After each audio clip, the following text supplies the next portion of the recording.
안녕하세요, 김흥빈입니다. 저는 동치미를 굉장히 좋아하거든요. 거의 마니아 수준입니다. 근데 좀 아쉽게도 꽤 맛있는 동치미를 밖에서 먹기는 쉽지 않은 것 같아요. 그래서 제가 동치미를 한번 담궈보겠다고 무모한 도전을 하고 나섰습니다.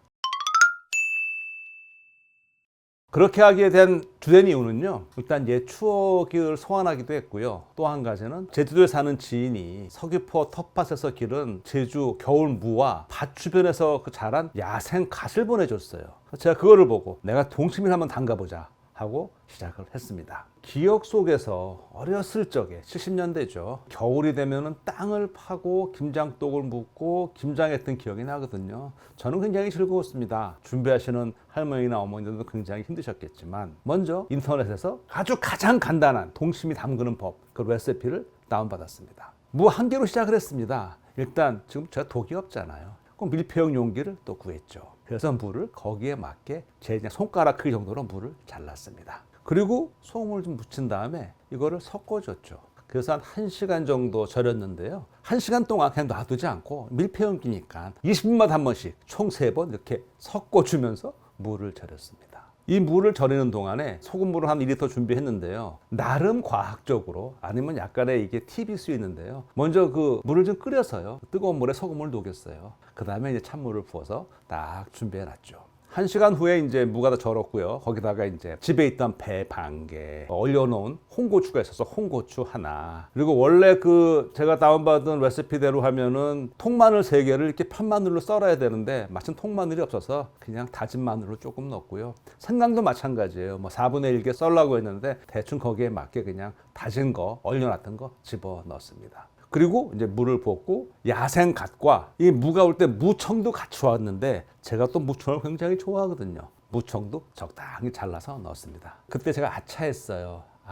이 무청도 같이 소금에 절일 걸. 근데 어떻게 됐습니까? 이미 지나갔는데. 그래서 넣고 살짝 간을 본 다음에 무청이 날거니까 소금을 조금 더 첨가하고 놔두었습니다. 지금 보시는 게 완성 직후의 모습입니다. 제법 그럴듯하죠? 어떤가요? 먹음직스럽고 아주 국물이 맑습니다. 이거를 이제 완성한 다음에 실온에 그냥 좀 놔뒀어요. 좀 발효를 시킨 다음에, 익힌 다음에 김치 냉장고에 집어넣으려고 생각을 한 것이죠. 근데 그냥 놔두는 게 아니고 수시로 관찰을 했죠. 하룻밤 지나고 관찰하고 맛도 살짝 보면서 제가 나름대로 이게 어떻게 익어가나, 어떻게 발효가 되나를 눈과 미각으로 검사를 했습니다. 자, 실온에서 숙성하고 나서 80시간이 지났습니다. 제가 이걸 시간으로 표시한 이유는요, 나름대로 정확한 이 발효 과정을 보기 위해서. 80시간이면은 3일하고 8시간이거든요. 자, 어떤 차이가 보이세요? 국물이 상당히 뿌얘졌죠. 탁해졌습니다. 그리고 이렇게 분홍빛, 보랏빛이 좀 돌아요. 저 붉은 빛은요, 제가 넣어준 야생갓, 그게 빨간색 적색 젓갓이었어요. 거기서 나온 안토시아닌이었을 거예요. 이 안토시아닌은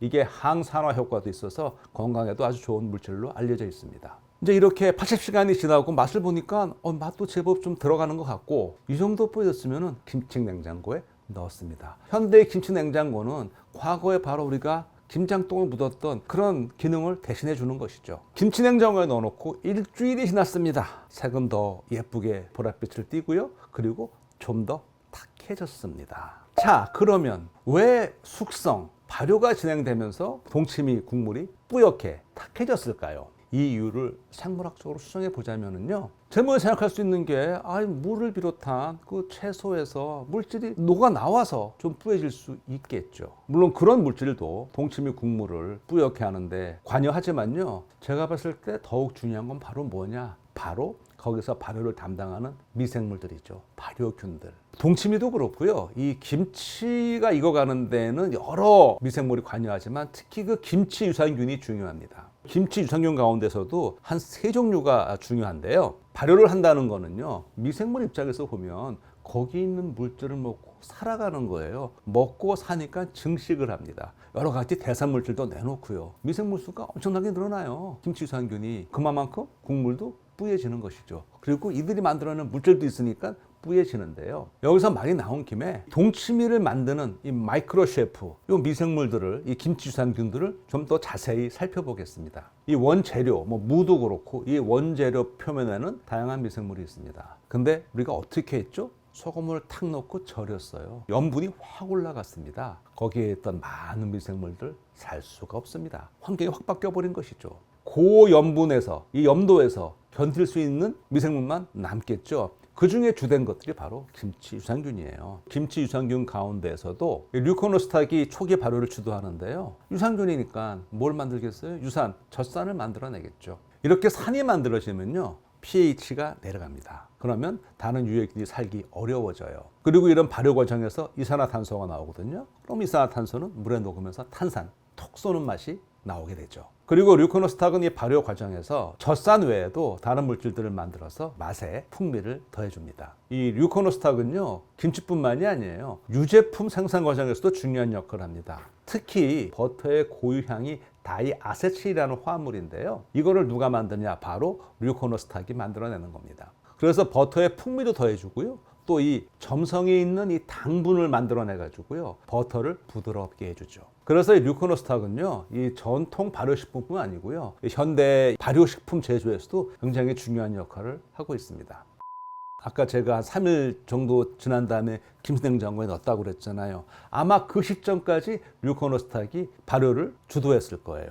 한 3일쯤 지나면은 이제 환경이 바뀌면서 락토베실러스라는 다른 유산균 무리가 발효를 이어받습니다. 그렇다고 류코노스탁이 아주 없어진다는 게 아니고 이제 주도권이 넘어온다는 얘기입니다. 이 락토베실러스 세균이 이제 발효를 진행하면서 산이 더 만들어지면서 부패를 일으키는 미생물들은 설 자리가 없어지게 되는 것이죠. 계속 발효가 진행이 되면서 상큼한 신맛과 풍미가 더해집니다. 감칠맛도 더해지고요. 또한 이런 발효를 하게 되면은요, 채소에 있던 다당류가 분해가 돼서요, 맛도 좋아지고요, 재료에 있던 단백질과 탄수화물이 분해돼서요, 우리가 흡수하기에도 좋게 됩니다. 영양분을 쉽게 섭취할 수 있게 되는 것이죠. 이렇게 해서 이제 동치미가 완성이 됐어요. 그래서 제가 뭘 했느냐, 제가 겨울철 저의 최애 음식인 동치미 국수를 한번 말아 먹어봤습니다. 제법 맛나 보이죠? 저 무가 살짝 지금 분홍빛으로 물이 들었어요. 국물도 맛있는데요, 제가 좀 물을 한번 탁 씹었는데, 오, 이게 엄청 아삭하고 톡 쏘는 맛이 있는 거예요. 동치미가 이렇게 맛있다고? 그때 또 하나의 세균이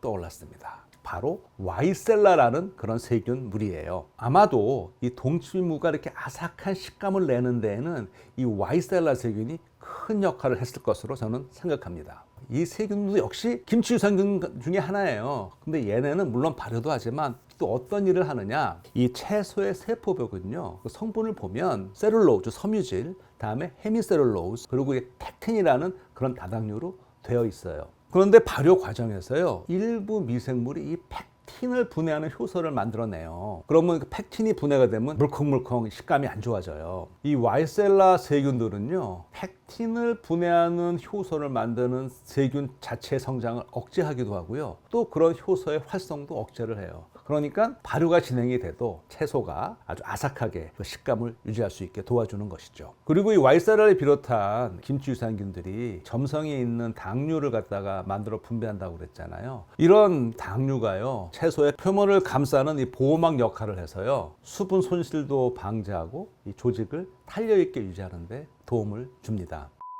제 무모해 보이는 동치미 담그기 도전기를 소개하면서 동치미, 이 김치에 얽힌 이 과학을 한번 살펴봤는데요. 기본적으로 김치는 소금에 절이는 것이죠. 그렇게 시작을 하는 것이죠. 그때 우리가 바로 삼투 현상이죠. 물이 빠져나옵니다. 그리고 염도가 올라가니까 이 유해한 미생물이 살기 어려워지죠. 그리고 이 발효는 이 산소가 없는 조건에서 잘 일어나는 것이거든요. 이런 조건이 처음에 있는 많은 잡균들, 많은 미생물들을 대부분 살지 못하게 하고 김치 유산균이 활동할 수 있는 조건을 만들어주는 것이죠. 그럼 김치 유산균들이 서로 힘을 합쳐서 발효를 쭉 진행을 하는 거예요. 쭉 지나가면은 점점 더 환경은 더 안정되고 복잡해지고 다른 잡균은 들어오기 어렵고, 이와 함께 맛은 더욱 깊어지는 것이죠. 그 덕분에 우리는 겨우 내내 맛있는 동치미를 즐길 수 있는 것이죠. 자, 이제는요, 뭐 땅을 파서 김장독을 묻고 하는 거는 사실 어렵죠. 특히 도시 생활에서는요. 다행인 거는요, 김장독을 김치 냉장고가 대신해 주니까, 그렇다면 내가 동치미를 맛있게 제 입맛 기준으로 담궈 먹을 수 있겠다는 그런 희망이 생겼습니다. 이번에 첫 도전은 이게 좀 무모하기도 했고, 제가 이게 될까 하고 해본 거예요. 그래서 그 레시피를 받은 다음에 정확하게 제가 계량이나 이런 기록 없이 그냥 약간 주먹구구식으로 전혀 과학자답지 않은 모습으로 해본 건데요. 감을 잡았습니다. 앞으로 제가 할 것은 이제 실험의 기본, 정확한 반복성 딱 계량해 가면서 조건 맞춰 가면서 반복해 봐서 제 입맛에 맞는 가장 좋은 레시피를 만드는 게 제가 그 다음 목표입니다. 시청자 여러분들도 한번 만들어 보시면 좋을 것 같습니다. 재미도 있고요. 이제는 아련한 추억이지만요. 과학적으로 살펴보니까 땅 속에 묻은 김장독에는 아주 큰 과학 원리가 숨어 있었습니다. 그 과학 원리를 통해서 김장독 속 김치가 서서히 익어가면서 서서히 숨을 쉬면서 우리에게 깊은 김치 맛을 선사하는 것이죠. 저의 동치미 도전 계속 응원해 주시고요. 오늘 이야기는 여기서 마치겠습니다. 고맙습니다.